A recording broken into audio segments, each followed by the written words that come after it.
Deixa eu fazer uma reflexão com vocês. Na história de um homem de Deus, que desenvolveu com Deus um relacionamento. Ele não foi da noite para o dia. Este homem viveu experiências extraordinárias ao lado de Deus. Extraordinárias no que diz respeito a experiências boas, extraordinárias, porque em alguns momentos ele viveu coisas ruins, mas ele entendeu que o que ele estava desenvolvendo é uma caminhada ao lado do Senhor. Este é um culto de campanha, e a história dele é uma história de vitória, mas também uma história que nos mostra que cada batalha traz consigo seus desafios, e que cada batalha precisa ser vista de uma forma muito particular. O nome deste moço é Josué. Eu quero mostrar a você hoje como Deus tratou de Josué. Põe para mim, por favor, Josué capítulo 1. Eu vou ler bastante, vou falar pouquinho, mas eu preciso ler os primeiros 9 versículos do capítulo 1. E sucedeu depois da morte de Moisés, servo do Senhor, que o Senhor falou a Josué, filho de Num, servo de Moisés, dizendo: Moisés, meu servo, é morto. Levanta-te, pois, agora passa esse Jordão, tu e todo este povo, à terra que eu dou aos filhos de Israel. Todo lugar que pisar a planta do vosso pé, vos tenho dado, como disse a Moisés, desde o deserto e desde o deserto deste este Líbano até o grande rio, o rio Eufrates, toda a terra dos heteus, até o grande mar, para o poente do sol, será o vosso termo. Ninguém se susterá diante de ti todos os dias da tua vida. Ninguém te susterá diante de ti todos os dias da tua vida. Ninguém te susterá diante de ti todos os dias da tua vida. Como eu fui com Moisés, assim eu serei contigo. Não te deixarei, nem te desampararei. Esforça-te e tem de bom ânimo, porque tu farás este povo herdar a terra que jurei a seus pais lhes daria. Tão somente esforça-te e tem muito bom ânimo, para teres o cuidado de fazer conforme toda a lei que o meu servo Moisés te ordenou. Dela não te desvie nem para a direita nem para a esquerda, para que prudentemente te conduzas por onde quer que andares. Não se aparte da tua boca o livro desta lei, antes medita dele de dia e de noite, para que tenhas cuidado de fazer conforme tudo quanto nele está escrito, porque então farás prosperar o teu caminho, e então prudentemente te conduzirás. Não te mandei eu? Esforça-te e tem bom ânimo.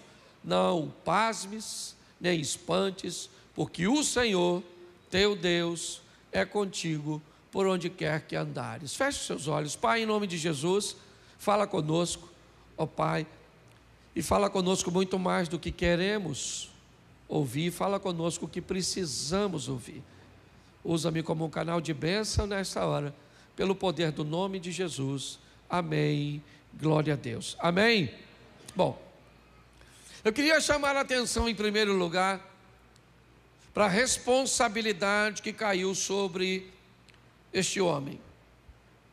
Moisés sumiu, essa é a grande verdade. Ele simplesmente não foi visto, ele foi procurado por um tempo, não conseguiram achar. E este povo precisa de um novo líder. Alguém que está sendo preparado já há algum tempo, é verdade. Josué não é alguém que cai de paraquedas para liderar o povo. Nós não estamos lidando com um Deus irresponsável. Já faz um tempo que Josué está ao lado de Moisés, observando sua liderança, observando como ele agia. Deus faz questão de mostrar a Josué, e usa essa expressão 2 vezes: Moisés, meu servo, é morto. Moisés, meu servo. Me parece que Deus quer deixar bem claro a Josué que há um desnível entre ele que está começando e entre Moisés que está saindo de cena. Me parece que Deus quer deixar claro que, e ele diz isso, ele diz que Moisés é servo do Senhor e Josué é servo de Moisés. Preste atenção. Deus faz questão de dizer isso. O Moisés é meu servo, Josué. E você, até o presente momento, você era servo do meu servo. E eu vou te tratar assim até que você seja promovido a meu servo. Eu gosto disso. Dessa maneira coerente que Deus vai tratar. Deus vai fazer algumas promessas a Josué. O lugar que você botar a planta do seu pé, por quê? Porque ele está substituindo um estadista, um negociador. As batalhas enfrentadas por Moisés foram muito pequenas, basicamente insignificante ao número de batalhas, né, enfrentadas e vencidas por Josué. Josué entra para uma expansão que me parece que ainda vai ser acrescentada na gestão de Davi, que também foi um reino de expansão. Mas é importante quando nós vemos este camarada entrar em cena. Deus vai dar a ele promessas. O lugar que você botar a planta do vosso pé, eu vos tenho dado por herança. Eu preciso que você fique atento, que numa linguagem talvez hoje, principalmente no ambiente dos coaches, que você faça uma boa modelagem, que você copie, que você se oriente, que você se norteie em tudo aquilo que você viu meu servo Moisés viver. Olhe para meu servo e aprenda com o meu servo a se tornar meu servo. É mais ou menos isso. É mais ou menos como se fosse nossa responsabilidade a ter um estilo de vida na igreja, onde o novo que chega olhasse para nós e entendesse que ele ainda não é um servo, ele é alguém que está sendo introduzido no ambiente para servir. Mas ao olhar aqueles que já servem, ele pode se espelhar neles. É mais ou menos isso. Começa a história, obviamente, recheado de promessas. Você contigo, quando fui com Moisés, ninguém vai se estabelecer diante de você. Assim como eu fui com Moisés, meu servo, eu serei contigo, não te desampararei. Eu preciso que você se esforce, eu preciso que você tenha ânimo. É uma palavra extraordinária, porque o cara entra em cena para dar continuidade ao que Moisés estava fazendo. Ele não está substituindo, se é que eu posso chamar assim, que ele não substitui Moisés, ok? Cada um tem sua função, mas ele vai dar sequência. Pastor, por que o senhor está fazendo tudo isso? Porque esse cara está cheio de promessa, e algumas delas não vão se cumprir na vida dele. Eu não sei se você reparou, mas existem algumas condições para que isso aconteça. Se você se mantiver no caminho, se você guardar as palavras, se você viver nos princípios, isso vai acontecer com você. Mas a história que Josué vai enfrentar é um pouco diferente. O povo todo está de olho nele. Sabe o que o povo diz para ele? Nós vamos ficar de olho em você e vamos observar. Se Deus for com você, como foi com Moisés, quem não te obedecer, nós vamos matar. Fique tranquilo, você não precisa nem agir, deixa conosco, nós vamos resolver. Mas nós estamos de olho em você. Queremos ver o que Deus vai fazer, se realmente Ele é contigo, se você tem condições de desempenhar essa função. Havia muita responsabilidade nessa história, e ele vai para as batalhas dele. A primeira é viver de uma forma bem pequena o que Moisés viveu com muita grandeza. Preste atenção. Moisés toca o cajado e abre o mar. O Josué manda o sacerdote pisar na água do rio. Sim ou não? Mas quando o rio abre, ele é o início da trajetória de Josué. Quando o mar se abre, ele já é, certo, da metade para frente a história de Moisés. Preste atenção. Deus está dando, né, uma experiência aparentemente pequena? Não. Deus está simplesmente dizendo para mim, para você e para Josué que a melhor maneira de começar e mais coerente, certo, é começar pequeno, de baixo. Vá devagar. Vamos abrir um rio primeiro a pé enxuto. Vamos atravessar este rio, então está tudo certinho. Vamos devagarzinho. A primeira cidade qual é? É Jericó. É verdade. Poxa, mas Moisés entrou no Egito, o império. Josué vai para Jericó. Vencer uma batalha ou enfrentar uma batalha. É isso que vai acontecer com ele. A probabilidade dele vencer é muito pequena. Ele não tem material bélico para invadir aquela cidade. Aliás, ele nem precisa invadi-la.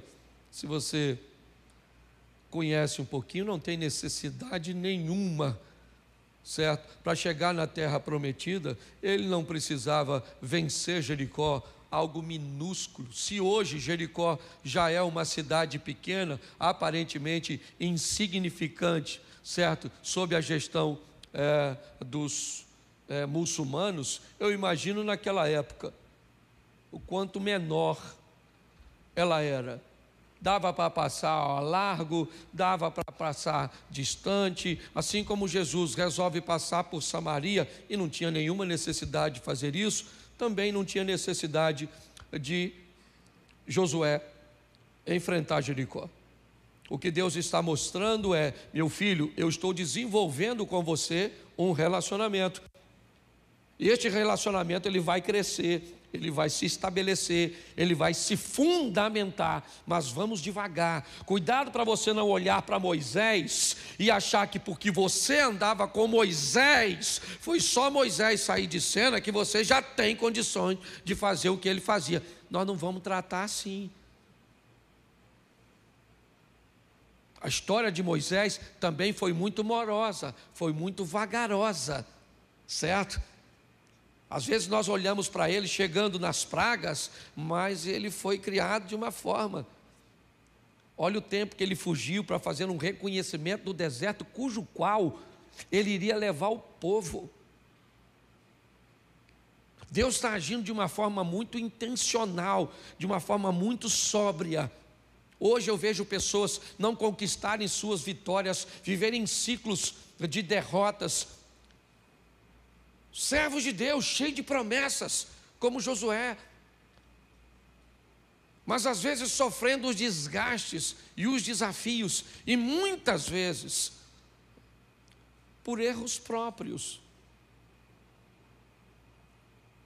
Josué chega diante de Jericó e Deus vai mostrar ao povo: é só isso. Por que você não tem armas? Porque eu não quero que tenha armas. Por que eu vou botar o exército na frente, como foi o caso de Josafá, cantando?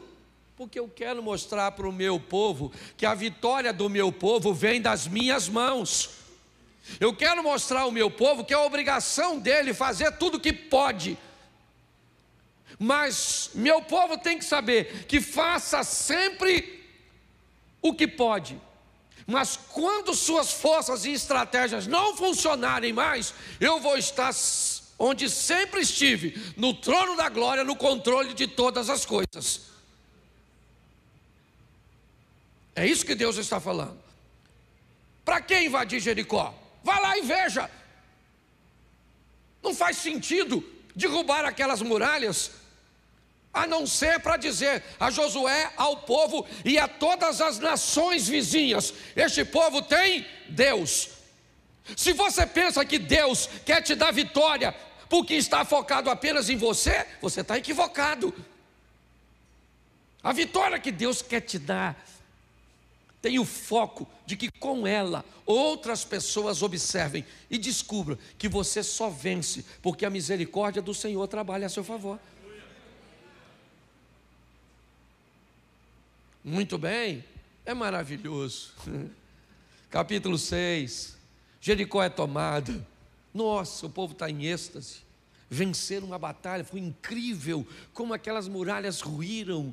Nossa, foi sensacional. Ainda alguns personagens de Jericó se mantiveram vivos. Olha que legal. Por que é que você pensa que Deus deixou Raabe, a meretriz, e teve misericórdia dela? Porque ela trazia com seus irmãos e família a notícia de como era Jericó, de como ela era forte, como ela era, próspera para aquele momento. Então aquele povo trazia para o meio daquele povo nômade, que tinha saído de uma escravidão, que eles venceram. Olhar para Raabe e para sua família é receber a notícia de que Deus era um Deus que fazia. Tá certo?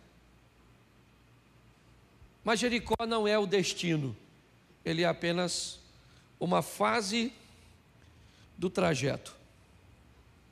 No capítulo 7, coloca para mim o verso 13, por favor. Eu acho que vale a pena. 7:13. Levanta-te, santifica o povo, e diz: santificai-vos agora para amanhã, porque assim diz o Senhor Deus de Israel: maldição, anátema, há no meio de vós, Israel, diante dos vossos inimigos, não podereis sustentar-vos, até que tireis a maldição, ou o anátema do meio de vós. Presta atenção que tem um texto aqui que ele entra em choque com aquilo que Deus falou no capítulo 1. Diante de você ninguém vai se manter de pé, Josué. Ninguém vai se manter de pé diante de você. E agora esse texto está dizendo: diante dos vossos inimigos você não vai poder ficar de pé. Olha uma contradição no que está sendo dito. Observe bem. Lá atrás eu disse: Josué, eu vou ser contigo, eu vou agir a seu favor, e ninguém vai suster-se diante de você. Beleza, aqui está dizendo: aí Josué, você não fica de pé diante de... O que mudou? Pare e pense. Diante de Josué agora tem uma nova batalha. Jericó é passado, pelo menos no que diz respeito à oposição. Jericó foi vencida, ok? Talvez não na totalidade, porque Jericó ainda continua viva dentro do povo. Essa é a grande verdade. O povo agora tem o quê? Josué é um estrategista, ele é um militar, ele aprendeu com Moisés, assim como ele foi espia, agora ele também utiliza do mesmo sistema. Utilizou em Jericó e utiliza em Ai. Agora um lugarejo pequeno, aproximadamente 3.000 pessoas, maioria mulheres e crianças. O que Josué faz? Manda seus batedores irem à frente e sondarem o ambiente e ver o que é que está à frente, para que quando o povo chegasse preparado, para que não houvesse surpresa. Eles foram e voltaram trazendo a notícia: uma cidade fraca, mulheres e crianças, a maioria. Não fadigue ali todo o exército, mande apenas 3.000 homens. Presta atenção, eles vão com força máxima já. Lá tem 3.000 pessoas, onde a maioria são mulheres e crianças, e os homens, eles não vão tratar Ai de qualquer forma, não. Eles mandam 3.000 soldados. É um soldado para cada homem, um soldado para cada mulher, e um soldado para cada criança. Eles vão com força total. Qual é o problema? É que é outra batalha. Qual é o problema? É que eles vão perder essa. Essa batalha eles vão perder. Por um simples motivo: cada batalha traz consigo seus desafios. Cada batalha vai ser encarada de acordo com o momento que você está vivendo. Você é capaz de vencer algo muito grande, dependendo do momento, e sofrer por algo bem pequeno, dependendo do momento. Se nós queremos vencer, precisamos entender isso. Por que que esse cara vai viver tudo isso? Porque Deus quer fazer dele seu servo. E um servo de Deus precisa aprender uma coisa: ele só vence porque Deus é com ele. Não interessa o tamanho do inimigo. Se Deus não for com você, você perde para um resfriado. Ele se desenvolve para uma pneumonia, para uma tuberculose, e ele mata você. Se Deus não for contigo, um estresse, um cansaço simples conduz você a uma síndrome do pânico, conduz você a um ambiente mental que você morre definhando. Se Deus não for contigo, a notícia de um câncer pode te desestabilizar de uma forma tão intensa que você viveu 20 anos com câncer e ele te mata em 40 dias. É isso que Josué está aprendendo. Tem algo grande, intransponível, nossa, fantástico. Fique tranquilo, Josué. Eu vou derrubar as muralhas e você vai vencer. Mas agora a cidade é pequena, não precisa mandar todo mundo. Não é assim, Moisés. Ou não é assim, Josué. Não é assim. Não é o tamanho do inimigo, não é o tamanho do problema, não é o tamanho da adversidade, é a minha presença. Se a minha presença for contigo, ninguém consegue se manter de pé diante de você. Então, Josué, eu preciso saber como é que você lida com os problemas que as pessoas cujas quais você lidera vai criar para você. É isso. É só isso. Vamos lá. Vamos invadir Ai. 3.000 homens, quase 40 são mortos inicialmente próximo de uma pedreira. O restante volta correndo e dão a notícia a Josué: Josué, nós perdemos a batalha. Meu irmão, não deu para enfrentar. Não deu para enfrentar. O Josué vai para Deus, porque Josué sabia: se vaza a notícia de que aquele povo nômade anda perdendo batalhas para a cidade tão minúscula, uma coalizão acontece e eles vêm e esmagam o povo de Deus. Sabe aquela historinha de um abismo chama outro abismo? Uma vitória também chama outra vitória. Eu aprendi uma coisa nessa vida: ninguém quer lutar com o vencedor, ninguém quer brigar com o grande. A história é chutar cachorro morto. Quem não tem poder de reação. É assim que funciona. Quanto mais embaixo você tiver, mais proveito vão tentar tirar de ti. Tenta vender uma casa quando não precisa vender, e tenta vender uma casa quando precisa vender, e vai ver qual é a diferença de preço. Josué sabe disso. E quando aqueles homens voltam, as mulheres começam a receber a notícia. A alegria foi embora. Por quê? Porque eles perderam. E aí Josué vai para Deus: Senhor, onde estão suas promessas? Não seria melhor ter ficado lá do outro lado? E Deus diz para ele: pois é, querido, não tem nada a ver com isso. Isso não é problema meu, isso é problema seu. Tem uma maldição no meio do povo, e tem alguém que fez algo que não deveria ter feito.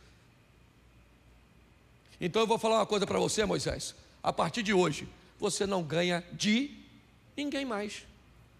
Ou você resolve esse problema, ou você toma coragem e tira da sua vida, dos seus hábitos, da sua família, aquilo que está impedindo que você vença, ou você não vence mais nada. Eu fico imaginando, gente, com tanto profeta, por que Deus não foi lá e levantou um profeta e diz assim, ó: oh, foi você aí, ó, Vai lá pegar, pega, estava na tenda dele. Não. Por que Deus não fez? Porque está treinando o seu servo. O servo de Moisés está aprendendo a ser servo de Deus. Entendeu? Porque o filho de crente precisa aprender a ser crente. Porque o filho do cristão precisa aprender a ser cristão. Porque o aluno do outro, o discípulo do outro, chega o tempo que ele tem que aprender a ser discípulo de Deus. Por favor, nós não desenvolvemos em ambiente nenhum relacionamento de dependência nem de manipulação. Qualquer um que caminhe comigo, fique tranquilo. Fique tranquilo, isso eu aprendi com Deus. Eu sou hiper, ultra tolerante. Às vezes visto como fraco de tão tolerante que sou. Mas quando precisou cortar as cabeças, como aconteceu com Josué, eu não tenho problema nenhum. E vou para casa dormir tranquilo, porque isso Deus me ensinou. Se é o reino que está em jogo, antes chorar a mãe do outro do que a minha. Deus está ensinando isso para esse cara. Eu não vou ser com você, não vou. Ah, mas é uma cidade pequenininha. Não interessa o tamanho do obstáculo. Se eu não for com você, você não vence. E procure, está aí no meio de você. Tenha coragem e ache. E outra coisa, mate todo mundo a pedrada, certo? Taque fogo, porque se você não tiver coragem de fazer isso,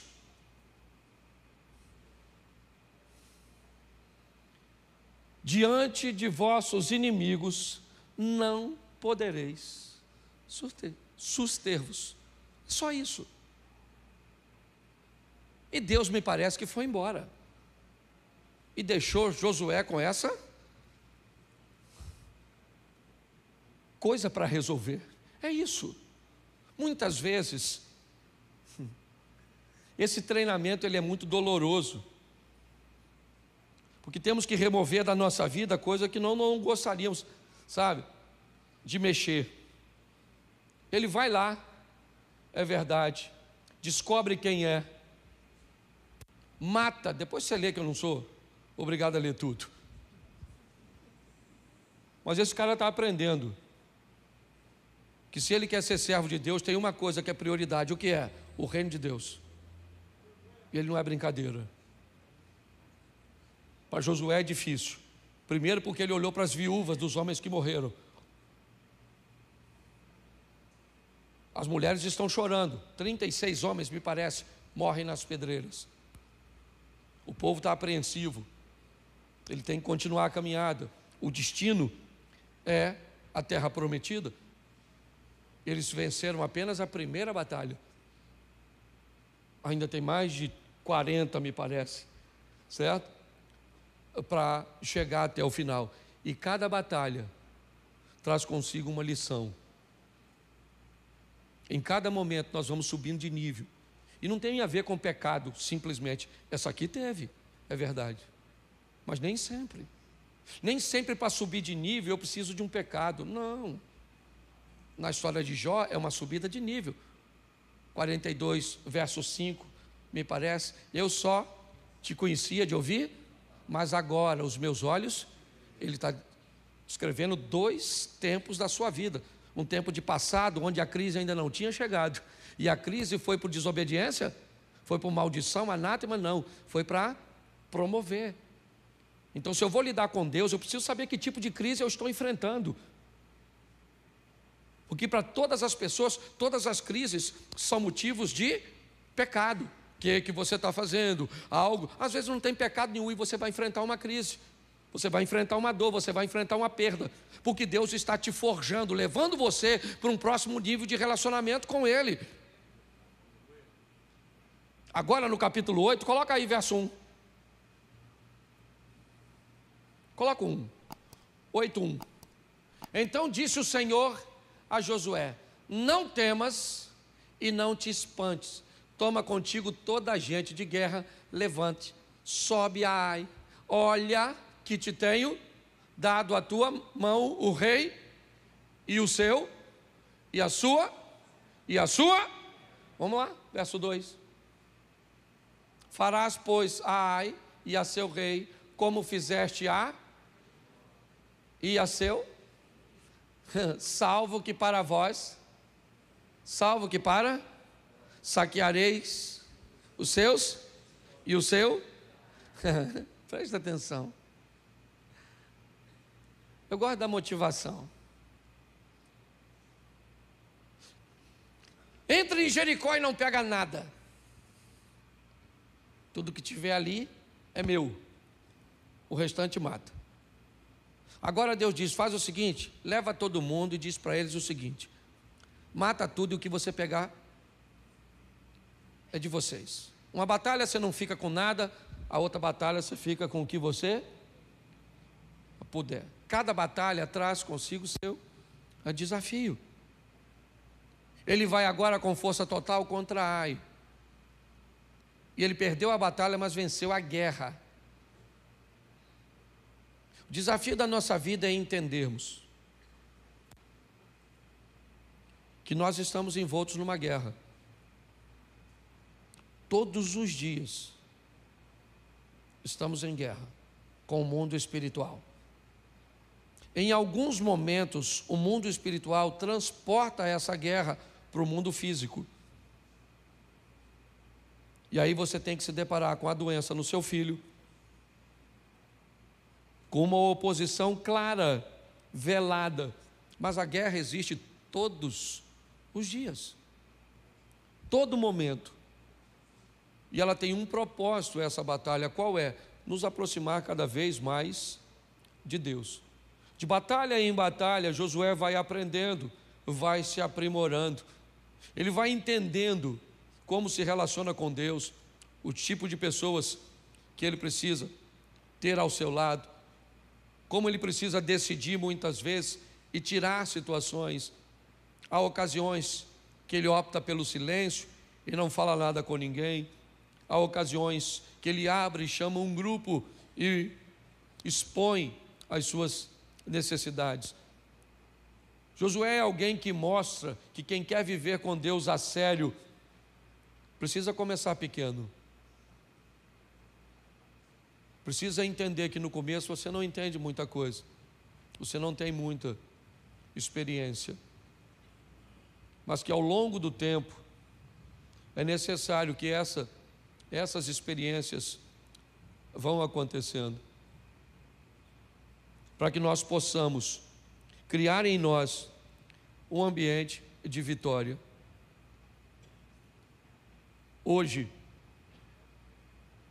algumas pessoas não sabem o que fazer quando perdem, não sabem como se comportar mediante uma crise, não tem coragem às vezes para tirar alguém ou alguma coisa da sua vida, e continuam mesmo sem Deus tentando vencer.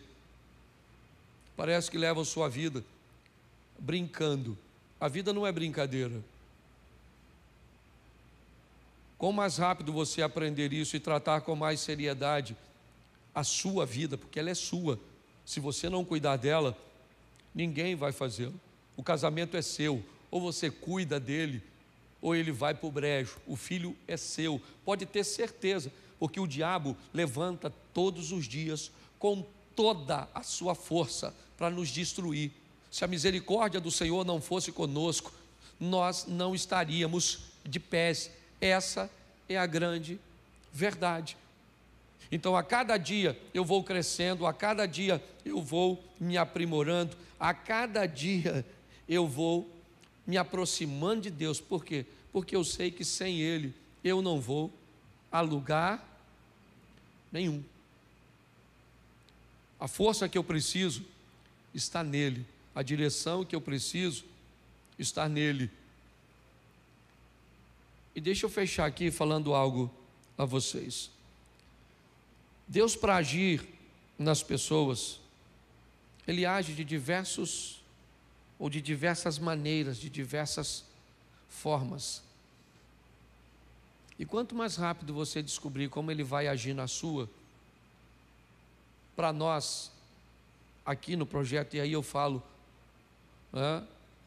como pastor da igreja, quanto mais sóbrio você for, quanto mais assertiva for as suas decisões, quanto mais coragem você tiver, às vezes vai te faltar ânimo, mas você tem que ter coragem, Às vezes você vai ter ânimo, mas não vai ter coragem. Nem sempre ânimo e coragem estão juntos. Mas a minha pergunta é: quem é o responsável por sua vida, a não ser você? Pare e pense, você está satisfeito com aquilo que você está vivendo? Porque Deus não muda, não há sombra de variação nele. Como eu disse, não tem a ver comigo, não tem a ver com você, tem a ver com quem está perto de você. O que Deus quer é se revelar para o seu mundo. Ide por todo o mundo e pregai o Evangelho. Mundo, o seu mundo, ele é seu, ele não é meu. Você vai sair daqui e vai lidar pelo menos, sei lá, com 10, 20, 30 pessoas que eu sequer sei o nome, que eu nunca vi. Vizinhos, amigos, colegas de trabalho. Quem são esses? Esses fazem parte do seu mundo. E o que eles precisam? Eles precisam ver uma luz que Deus colocou em você. Para isso nós precisamos nos posicionar, porque as pessoas precisam disso. Se você tem dons, revelação, se você vê anjo, se você é profeta, se você é ministro, se você é pregador, se você canta, se você toca, se você ensina, eu não sei quem é você, seja você quem for, você é uma peça dessa quebra-cabeça que tem o propósito de mostrar para as pessoas que Jesus Cristo é o Salvador. Isso fica muito mais fácil quando a sua vida vai bem encaminhada. Primeira coisa, nunca queira mostrar para as pessoas uma realidade que não é a sua. Uma das piores coisas para se relacionar com Deus é a hipocrisia, que muitas vezes não vem nem por maldade, é por medo de exposição. Essa é a grande verdade. Está ruim, gente? Está ruim. Às vezes, se eu falo para algumas pessoas, gente, ontem eu estava com vontade de morrer, eu vejo as pessoas me olhando como se eu fosse maluco. Como o pastor? O pastor às vezes tem vontade de morrer, não tem vontade de vir na igreja, tem vontade de sumir, às vezes não tem dinheiro para pagar algumas coisas, briga com a mulher, tem problemas com os filhos, fica doente, mas não pode falar, né, gente? Porque se falar, Cid, sabe, fica feio, vai queimar a imagem da gente. Pois é, pense mais na sua aparência do que na sua realidade, e você vai ver onde é que você vai parar. É lógico, você não precisa abrir sua história para todo mundo. Às vezes eu falo de uma forma superficial, mas para poucas pessoas, pouquíssimas pessoas sabem que eu enfrento o que eu enfrento. Eu tenho um cara em Brasília, daqueles sabe, aquele que ele pode ligar e falar o que está acontecendo no casamento, no ministério, nos filhos, com dinheiro, com tentação, com tudo. Eu não posso pegar alguém de perto, então eu peguei alguém de longe, mas tem que ter alguém onde você trate sua realidade, porque se você não fizer, o diabo vai se aproveitar disso e ele vai pegar você.